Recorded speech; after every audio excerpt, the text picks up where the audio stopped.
So maybe if you could lift here, that this would come together, but I don't know whether it would. Yeah. I think that if it was lifted here, or right here, I suppose, it might move in the right direction. And you don't know until you try it that it's going to or not.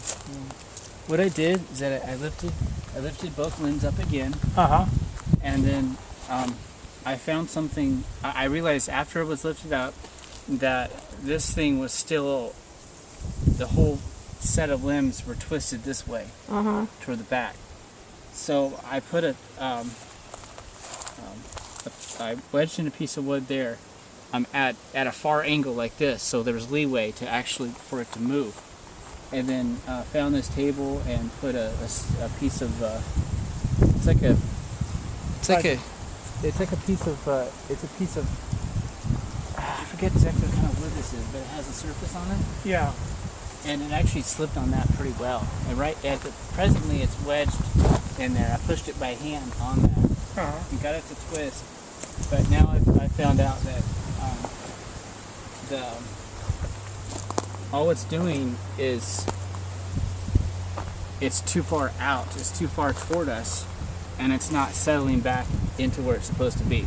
So my next idea is to lift here. It might push it in. If I lift here, its own weight might adjust itself backwards. Well, anyway, it's optimism. But at least it's being held there, so it's not going anywhere. Even if we can't save the tree, we might be able to save what's left of the fruit there.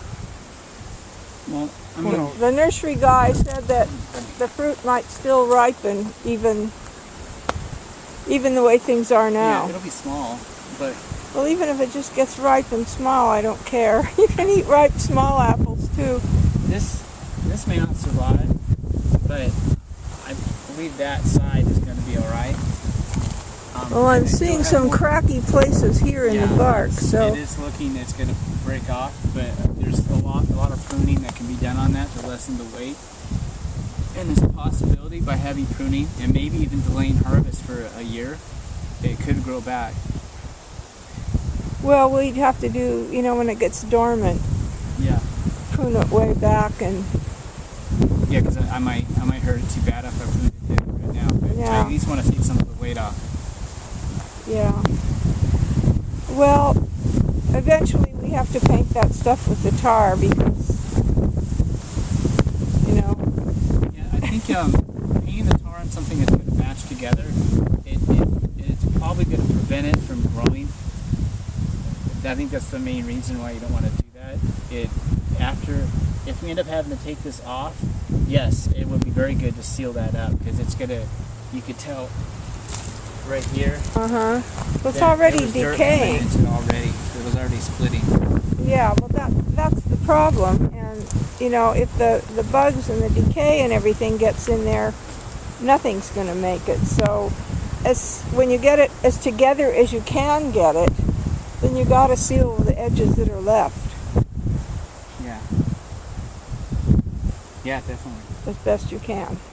So, well, I guess that's probably about it for today then, right? Now I'm gonna try lifting it, and there's a few other chores I'm gonna be working on. I'm probably gonna, well, there's a possibility, so I can just start trimming that, release some of the weight.